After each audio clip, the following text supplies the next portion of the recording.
Oke, assalamualaikum warahmatullahi wabarakatuh. Kembali lagi di mata kuliah dasar konversi energi.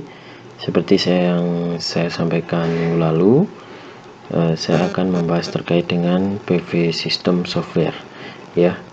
Nah, pastikan teman-teman sudah install semua ya. Jadi nanti saya akan kasih tugas penggunaan dari software atau suruh mempraktekkan PV-Sys ini. Nah, sebelum masuk ke software PV-Sys, saya akan jelaskan terlebih dahulu terkait dengan software PV-Sys ini untuk apa dan kegunaannya seperti apa. Nah, oke, jadi PV-Sys sendiri ini digunakan untuk mensimulasikan sebuah pembangkit listrik tenaga surya, ya. Nah, di sana itu ada apa aja? Jadi ada poin-poin penting di sana yang bisa kita dapatkan dari software PV-Sys. Yang pertama, ya, kita bisa mengetahui data potensi energi di titik yang akan kita pasang tersebut, ya. Contohnya dalam waktu 1 hari itu si PLTS bisa menghasilkan daya seberapa, seperti itu. Kemudian bisa diketahui daya per tahunnya juga, ya.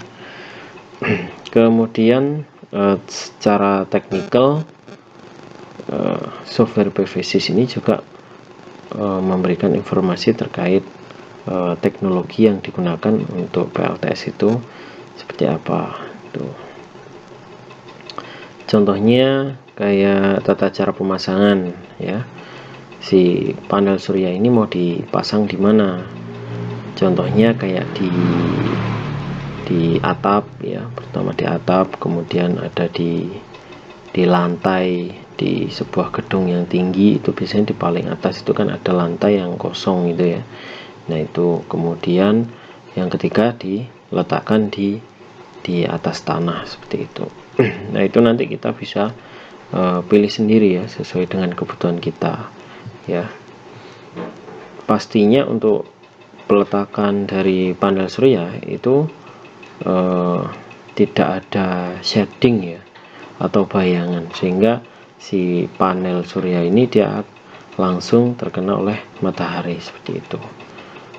Nah, itu juga mempengaruhi kinerja dari panel surya, ya. Kalau si panel surya itu tertutupi atau ada halangan seperti itu, maka kinerja dari sel surya itu akan menurun, akan berkurang gitu, sehingga nggak maksimal gitu ya. Yang seharusnya bisa menghasilkan daya misal 1 kW gitu ya. Nah, kalau ada halangan gitu ya bisa menurun, bisa sampai 50%-nya gitu ya. Ya kan, eman seperti itu. Sehingga untuk peletakan dari panel surya itu umumnya itu dipasang di atas genteng, ya, terutama untuk daerah-daerah yang padat penduduk seperti itu.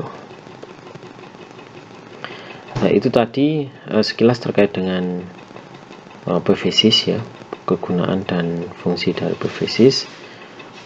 Untuk yang kedua ini saya akan memberikan contoh penggunaan dari PV-Sys, ya. Jadi hari ini saya akan ke bagian ini aja ya, preliminary design. Kemudian akan saya pilih untuk sistemnya itu yang grid connected, ya. Untuk yang standalone dan pumping ini mungkin di pertemuan lain seperti itu. Nah, saya akan jelaskan dulu. Di sini ada 3 sistem ya, ada grid connected, ada standalone, sama pumping. Nah, ini perbedaannya apa sih? Jadi untuk grid connected itu dia si PLTS itu terhubung dengan grid ya, dengan PLN seperti itu. Nah, untuk standalone dia tidak terhubung oleh PLN. Jadi dia berdiri sendiri, kemudian di listrik itu digunakan sendiri ya untuk di rumah-rumah, dan tidak ada bantuan dari pembangkit lain atau dari PLN seperti itu. Nah, kemudian selanjutnya untuk pumping di sini penggunaan PLTS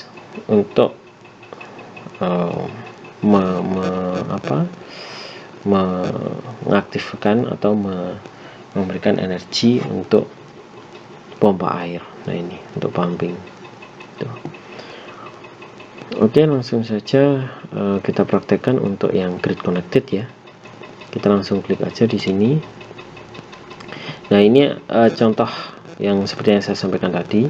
Jadi ini adalah PLTS yang terhubung oleh grid, dimana di sini ada sel surya yang dipasang di atap ya, di rooftop. Kemudian di sini cahaya matahari diubah menjadi energi listrik ya melalui panel surya ini. Kemudian setelah itu daya listriknya masuk ke inverter. Nah, di inverter ini daya listrik yang dari panel surya tadi kan DC ya.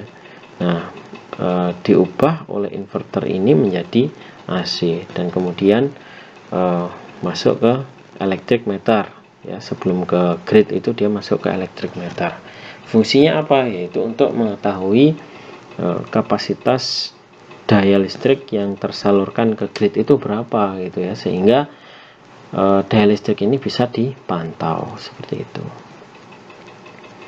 Kemudian dari grid ini masuk ke rumah ya, ke rumah-rumah itu dia juga melalui electric meter yang fungsinya sama ya, untuk memonitoring daya listrik yang sudah terpakai di rumah ini ya. Dengan adanya beban ini nanti listrik yang terpakai itu berapa gitu ya, jadi bisa dimonitoring gitu. Kemudian yang pertama kita akan menyeting ini site-nya ya, site-nya dulu. Jadi nanti di dalam ini kita akan memasukkan lokasi, kemudian koordinat dan sebagainya. Nah, ketika masuk ke sini kita akan diarahkan untuk mengganti, untuk menamai project kita itu namanya apa. Ini kita bikin uji coba ke kota di saya itu Tulungagung. Nah, ini ya, uji coba Tulungagung seperti itu. Kemudian untuk negaranya Indonesia. Kemudian untuk setnya itu ini sudah otomatis yaitu di Batan ini ya. Kemudian kita pilih open site. Nah, untuk di sebentar saya akan kembali ke sini ya. Jadi untuk lokasi ini pastikan teman-teman softwarenya sudah premium ya, belum demo, karena kalau demo itu dia hanya dibatasi di 3 negara aja, misal kayak di kalau nggak salah di Sydney, di Dubai, sama di mana gitu ya. Jadi hanya 3. Jadi kalau mau setting di Indonesia ya nggak bisa gitu ya. Tuh. Jadi harus di crack dulu ya ke premium, sehingga negara ini nanti bisa dipilih ya, pilih Indonesia gitu dan seterusnya. Kemudian kita kembali lagi ke ini, ke open site.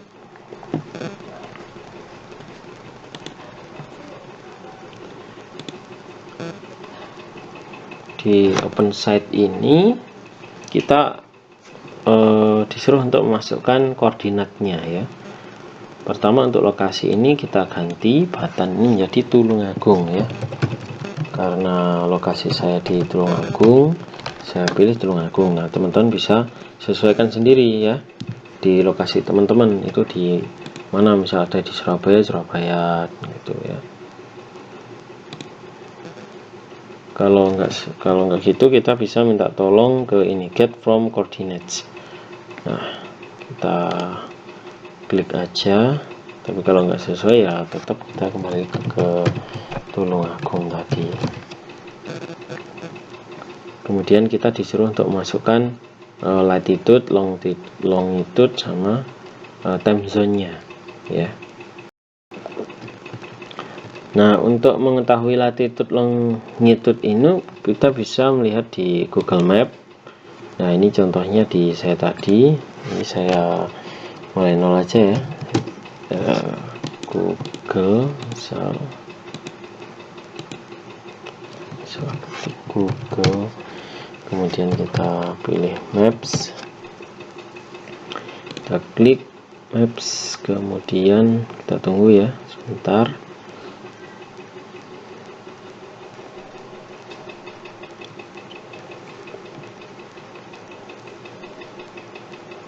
Nah, setelah seperti ini kita pilih ini dulu ya, kita pusatkan.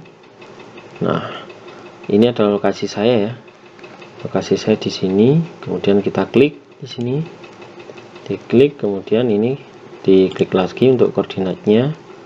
Nah, ini adalah kodenya ya, kode koordinatnya tadi. Jadi ini adalah apa, yang tadi itu latitude-nya, kemudian sebelah kanan itu longitude-nya. Tinggal di copy paste aja ya. Ini kita copy, kemudian dipaste di sini, paste. Kemudian kembali lagi ke Google tadi, kita copy bagian longitude-nya, kita paste di longitude-nya di sini. Kita paste. Kemudian untuk lokasi, untuk time zone-nya kita di positif 7 ya, di positif 7. Jadi biarkan seperti ini. Sudah benar. Kemudian selanjutnya kita oke ya, setelah ini di oke, kita oke lagi. Nah, kemudian kalau untuk mengetahui potensi ininya apa, untuk ketinggian cahaya mataharinya bisa dilihat di horizon ini tadi. Ini adalah ketinggian untuk cahaya mataharinya. Jadi yang paling dekat itu di mana gitu ya. Ini bisa dilihat di sini. Kemudian selanjutnya kita masuk ke sistem ya, sistem. Nah, di sistem ini sebelah kiri di sini ada area specification. Jadi area specification ini artinya kita itu yang mau jadi patokan apa, mau luas areanya atau mau nominal powernya ya. Atau di sini yang ketiga ini ada daya yang dihasilkan per tahun ini ya, daya tahunnya berapa.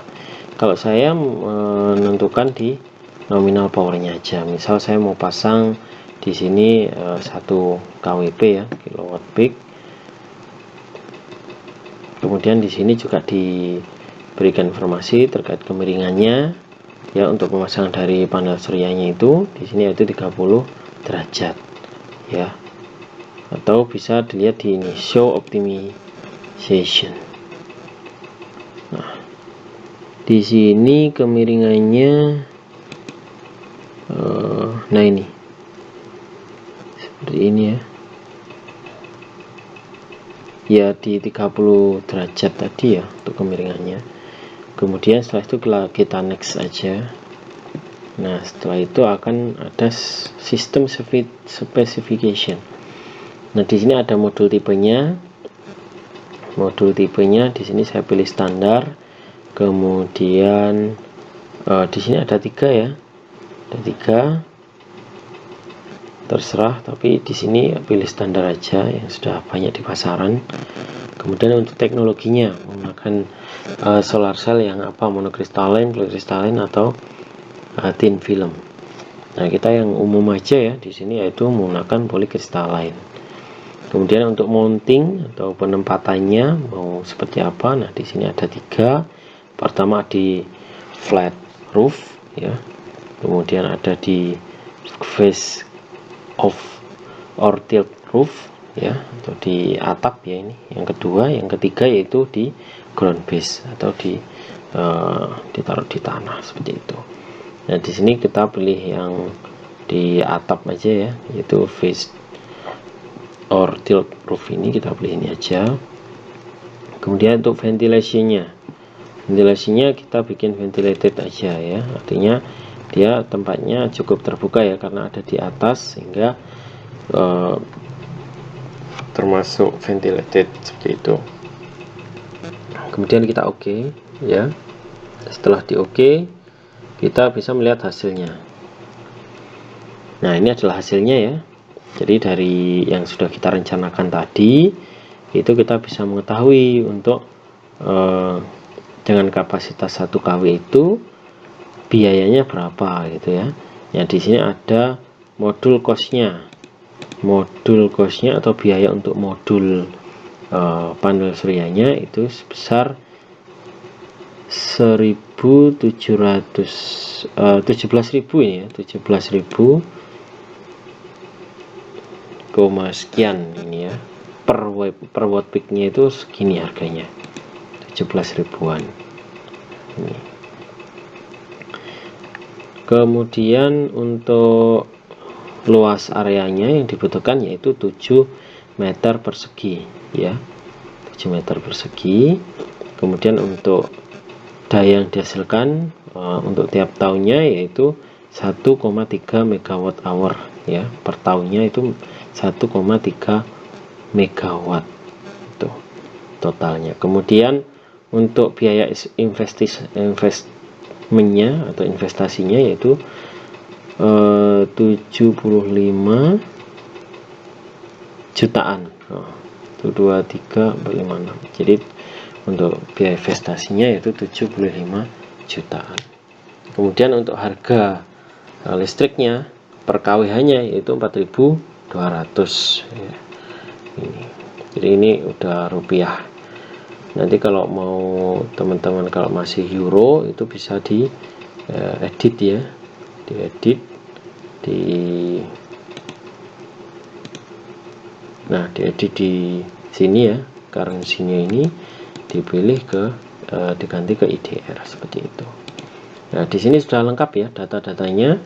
Jadi tinggal di print aja kalau butuh ininya. Nah, di sini ada kapasitasnya untuk per bulannya itu sudah bisa diketahui ya. Untuk yang merah ini, yang merah atau yang coklat ini adalah global horizontal. Di sini dia untuk pemasangan panel suryanya dia itu datar ya, benar-benar horizontal, itu tidak ada kemiringan sama sekali. Itu dia menghasilkan daya sebesar 4,5 kWh per meter persegi per hari ya. Kemudian untuk yang menggunakan kemiringan 30 derajat tadi itu 4,4 kWh per meter persegi per hari. Nah, itu ternyata di sini lebih besar di global horizontal, artinya ke yang hadap ke atas, yang benar-benar tidak ada kemiringannya itu tadi. Nah, di grafik ini kita bisa lihat ya, potensi cahaya matahari yang paling bagus itu di bulan berapa ya. Di sini untuk yang hijau ada di bulan Juli ya, sangat menonjol. Kemudian untuk yang coklat itu ada di bulan Februari. Nah, yang kurang bagusnya ini ada di bulan Desember ya. Kita tahu bahasanya untuk di Indonesia sendiri di bulan Desember itu ya sering hujan ya, sering hujan, sehingga di sini menurun untuk potensi cahaya mataharinya. Kemudian nah ini ada output energi per tahun ya. Untuk outputnya itu 1340 kWh atau 1,3 megawatt hour per tahun. Nah ini, jadi yang paling bagus ada di bulan Juli ya.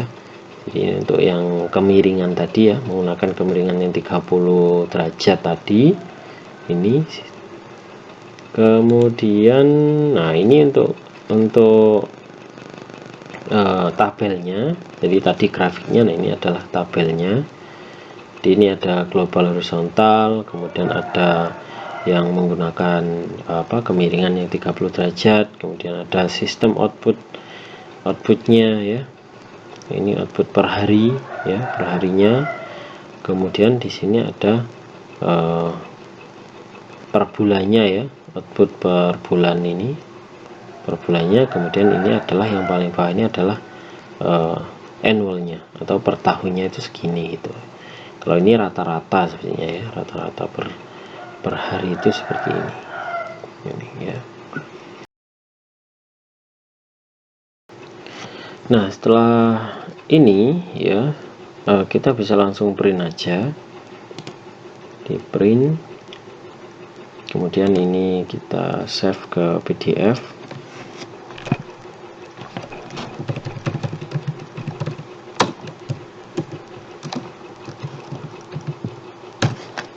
Ini, nah kita bisa preview. Nah ini adalah tampilan tampilannya ya setelah kita print tadi. Jadi di sini ada datanya di geographical site-nya, lokasinya ada di Tulungagung, negara Indonesia.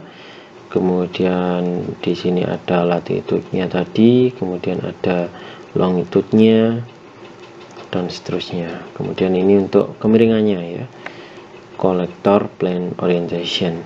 Di sini menggunakan kemiringan 30 derajat. Kemudian untuk PV modulnya ini menggunakan standar ya, modul PV standar. Kemudian teknologinya menggunakan yang polycrystalline cells.